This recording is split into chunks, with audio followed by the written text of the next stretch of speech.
वदिष्यामि ऋतं वदिष्यामि सत्यं वदिष्यामि तन्मामवतु तद्भक्तारमवतु अवतु माम् अवतु भक्तारम् ॐ शान्ति शान्ति शान्तिः तन्नो मित्रः संवरुणः तन्नो भवद्वर्यमा तन्न इन्द्रो बृहस्पतिः तन्नो विष्णुरुक्रमः नमो ब्रह्मणे नमस्ते वायो त्वमेव प्रत्यक्षं ब्रह्मासि त्वामेव प्रत्यक्षं ब्रह्मावादिशं ऋतमवादिशं सत्यमवादिशं तन्मामावीर तद्भक्तारमावीर आवीर्ना ॐ शान्ति शान्ति शान्तिः सहना भवतु सहनौ भुनक्तु सह वीर्यं करवावहै तेजस्विनावधीतमस्तु मा विद्विषावहै ॐ शान्ति शान्ति शान्तिः ब्रह्मविदाप्नोति परम् तदेशायुक्ता सत्यं ज्ञानमनन्तं ब्रह्म योगेशनिहितं गुहायां परमे यो मन्यो ते सर्वान् कामान् सह ब्रह्मविवर्जितेति तस्मात् वा एतस्मादात्मनः आकाशसम्भूतः आकाशात् वायुः वायोरग्निः अग्निरापः अग्निर्पृथिवी पृथिव्या ओषधयः ओषधीभ्यो अन्नः स वा एष पुरुषोऽन्नसमयः तस्येतमेव शिरः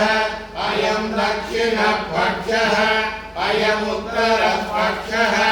अयमात्मा इदं वृक्षं प्रतिष्ठा तदप्येष श्लोको भवति अन्नात् वै प्रजा प्रजायन्ते यागाच्च पृथिवी कुत्सिताः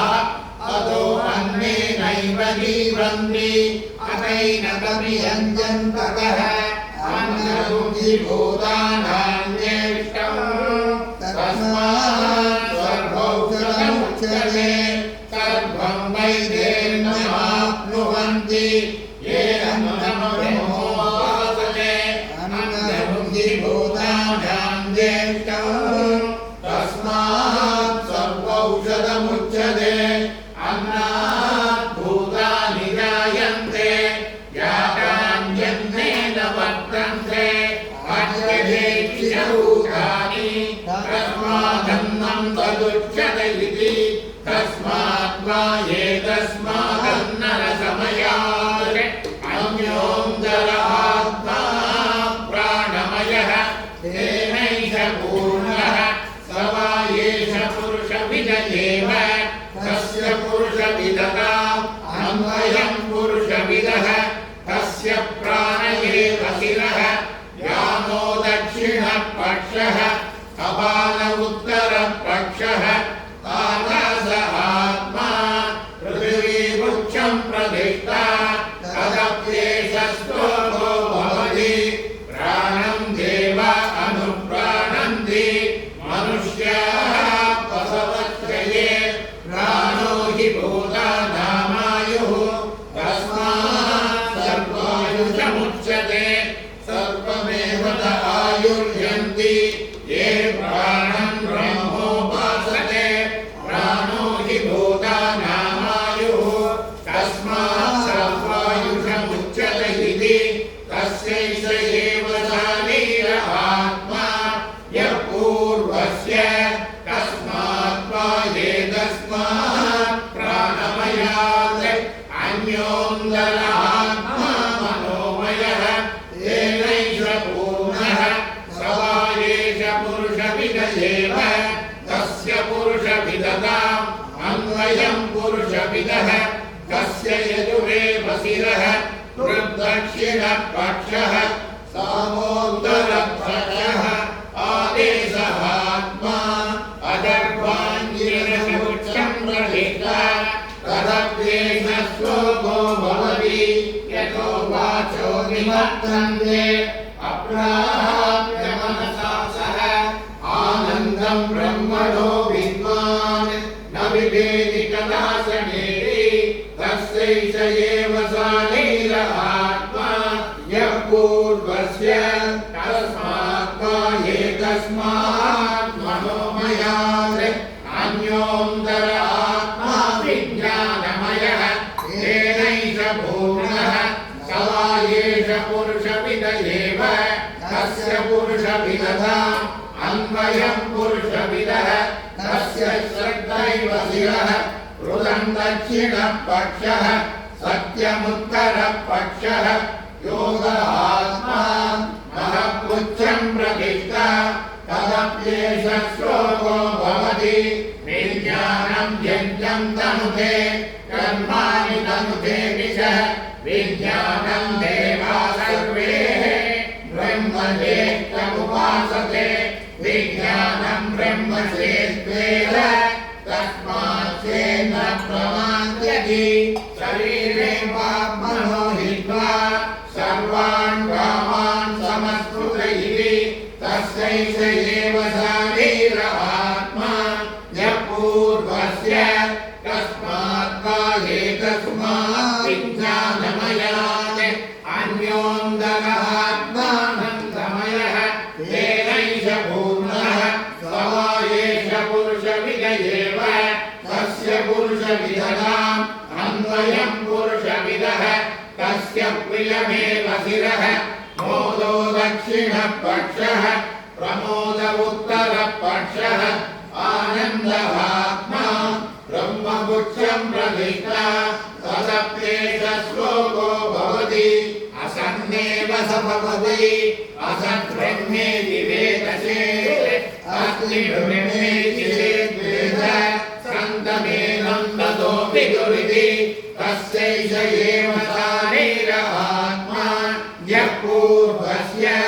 अदातोऽहं प्रश्नाः बुधा विद्वानमुं लोकं वेद्य गच्छ न गच्छति आवो विद्वानमुं लोकं वेद्य गच्छति समस्तुता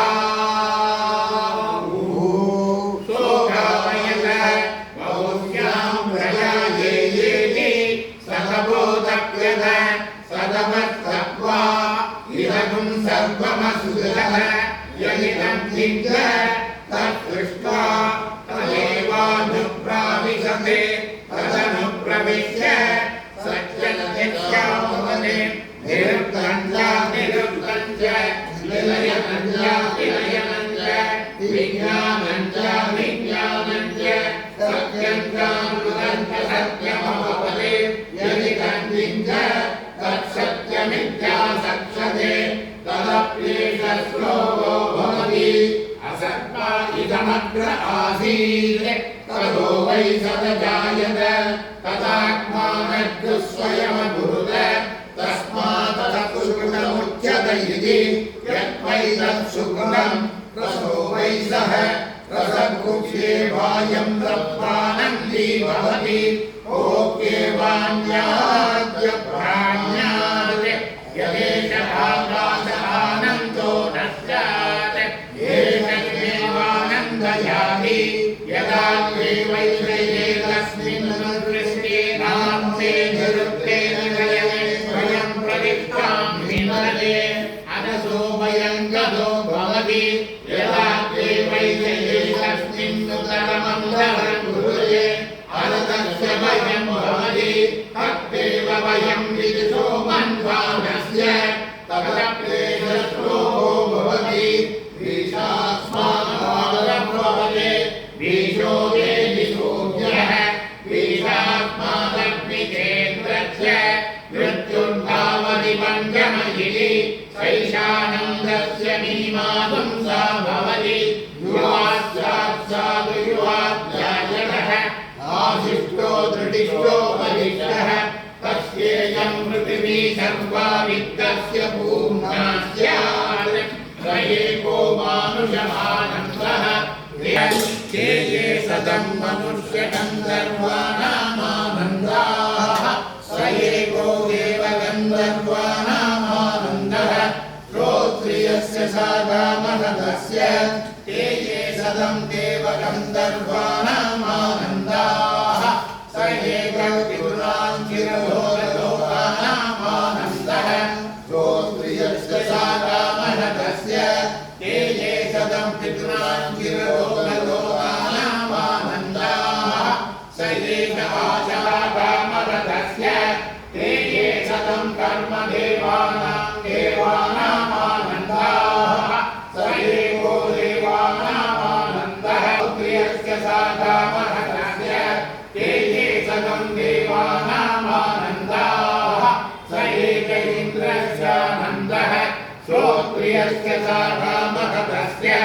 ते ये सदमिन्द्रस्यानन्दाः स एको बृहस्पतिरानन्दः श्रोत्रियस्य सागामहतस्य यच्चासावादित्ये स एकः